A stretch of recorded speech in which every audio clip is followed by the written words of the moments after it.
Hi నమస్తే welcome to Mera media నేను మీ KBR Visakha steel ప్లాంట్కి సంబంధించి నిన్న ఒక బిగ్ అప్డేట్ను మనం చూసినాం స్వయంగా నరేంద్ర మోడీ తన ట్వీట్లో విశాఖకి సంబంధించి 11,500 కోట్లకు పైచిలకు ప్యాకేజీని ప్రకటిస్తున్నట్టు దాన్ని కాపాడతామని చెప్పి ఒక అనౌన్స్మెంట్ చేశారు. అందులో గూడుపుటాన్ ఏందన్నది రాబోయే రోజుల్లో బయటపడుతుంది, ఆ తర్వాత సంగతి. కానీ కాకపోతే ఇక మన పచ్చ మీడియా ఎవరికి వాళ్ళు జనసేన పార్టీ అధినేత కూటమి భాగస్వామ్య పక్షాలని ఈ ఘనత తమదే అని చెప్పి ఎవరికి వాళ్ళు క్రెడిట్ తీసుకునే ప్రయత్నం చేస్తూ ఉన్నారు. ఇక మన పచ్చపత్రికల లుచ్చారాతలు తెలిసిందే కదా, ఎన్డీఏ ఉక్కు సంకల్పం అంట. విశాఖ ఉక్కుకు 11,440 కోట్ల ప్యాకేజీ 2 ఏళ్లలో దేశంలోనే నెంబర్ 1గా నిలబెట్టడమే లక్ష్యం. కేంద్ర మంత్రి కుమారస్వామి ప్రకటన, ప్రైవేటీకరణ ప్రసక్తే లేదని స్పష్టీకరణ. డబుల్ ఇంజన్ విజయం అన్న రామ్మోహన్ నాయుడు, సమస్య పరిష్కారం కావడం అదృష్టం అన్న శ్రీనివాస వర్మ. డబుల్ ఇంజన్ సర్కార్ వల్లే ఇదే సాధ్యమైందని చెప్పి మన బాబు గారు. విశాఖ ఉక్కును కష్టాలు ఆదుకున్నది ఎన్డీఏ ప్రభుత్వమే. 7 నెలల పాటు చిత్తశుద్ధితో చేసిన కృషి ఫలితం.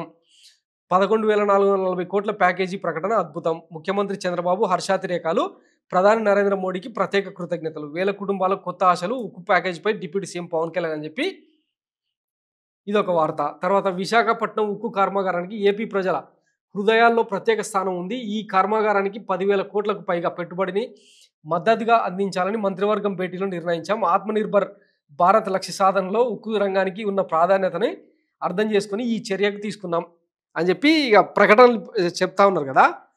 వాస్తవానికి ఈ 13 నెలల కాలంలో, అంటే గతంలో జగన్మోహన్ రెడ్డి సర్కారు ఉన్నప్పుడు, ఆ తర్వాత కూటమి సర్కారు మారిన తర్వాత విశాఖ ఉక్కు కార్మికులు రోడ్డు మీదకి వచ్చి ఎంత పెద్ద ఎత్తున ఆందోళన చేసిరో చూసినాం కదా. ఇప్పటికే కొన్ని విభాగాలను ప్రైవేటీకరించారని చెప్పి వార్తలు వస్తున్న నేపథ్యంలో ఈ ప్రకటన దేనికి సంకేతం అనుకోవాలి? ఒకవైపు కర్ణాటక స్టీల్ ప్లాంట్కు పెద్ద ఎత్తున 20,000 కోట్ల పైచీలకు ప్యాకేజీని ప్రకటించారు. కానీ అంతకు మించి దేశంలోనే ఒక పెద్ద ఉక్కు పరిశ్రమగా రూపుదిద్దుకున్నది మన వైజాగ్ స్టీల్ ఫ్యాక్టరీ.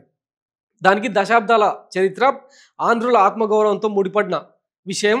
సో మరి ఇట్లాంటి ఉక్కు ఫ్యాక్టరీకి ఇంకెంత సంకల్పంతో ఇంకెంత పెద్ద ఎత్తున ప్యాకేజీ ప్రకటించాలి? కనీసం 20,000 కోట్ల పైచీలకు డబ్బులు కేటాయిస్తే తప్ప నిలబడే పరిస్థితి లేదు. దాంతోపాటు స్వయంగా అంటే విశాఖ స్టీల్కు కావాల్సిన ఐరన్ ఓర్ గనులను కేటాయిస్తే తప్ప పరిస్థితి చక్కబడే పరిస్థితి లేదని చెప్పి కార్మికులు గొంతెత్తుతున్నా వినే పరిస్థితి లేదు ఎవరికి. ఇక ఈ సంగతి పక్కన పెడితే ఎవరికి వాళ్ళు క్రెడిట్ తీసుకుంటున్నారు కదా. నిన్న ఎవరికి వాళ్ళు అంటే ఒక్కొక్క ఛానల్ ఒక్కొక్క రకంగా ప్రొజెక్ట్ చేస్తూ వచ్చిందనమాట. వాస్తవానికి 2021లోనే ఆంధ్రప్రదేశ్ అసెంబ్లీ సాక్షిగా తీర్మానం చేసి ప్రైవేటీకరణకు రాష్ట్ర ప్రభుత్వం వ్యతిరేకమని చెప్పి నాటి జగన్మోహన్ రెడ్డి సర్కార్ తీర్మానం చేయడం వల్లనే ఈ ఉక్కు ఫ్యాక్టరీ ప్రైవేటీకరణ ఆపాం అని చెప్పి స్వయంగా కుమారస్వామి గారే నిన్న అనౌన్స్మెంట్ చేశారు. మరి దీనికి ఏంటి మరి? కానీ వైసీపీ ఎక్కడ కూడా దీన్ని ఎలివేషన్ చేసుకోలేకపోతుందన్నమాట. ఒకసారి ఆయన ఏమన్నాడు విందాం. 2021, even though downfall was there in COVID period 2018-19 and 2020-21, they earned the profit of 92 crores and 930 crores in that 2 years. But ultimately in 2021 January, I think, our Deepam, they have decided to disinvestment for 100%, to go for the selling of the unit, to privatize the unit 100%.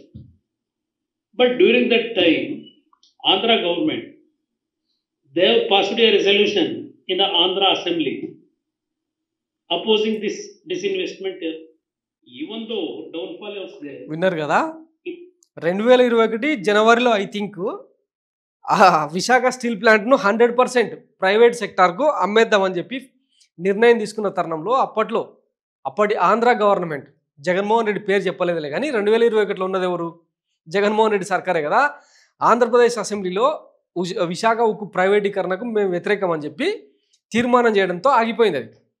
ఇక అప్పటి రాజకీయ పరిస్థితులు అవన్నీ అందరికీ తెలిసిందే. వాస్తవానికి YS Jaganmohan రెడ్డికి 22 MP స్థానాలు వచ్చినా కూడా కేంద్రంలో ఎన్డీఏ సర్కారుకు విపరీతమైన మెజారిటీ ఉండడంతో పెద్దగా ఒత్తిడి చేయలేకపోయారు.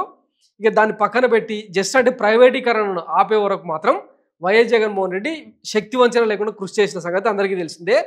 మొన్నటికి మొన్న ఎన్నికల సందర్భంలో కూడా వైఎస్ జగన్మోహన్ రెడ్డి క్లియర్గా చెప్పిండు, కూటమి సర్కార్ కనుక ఓటేస్తే విశాఖ స్టీల్ ప్లాంట్ను అమ్మకాన్ని ఆపడం ఆ దేవుడి తరం కూడా కాదు అని చెప్పి.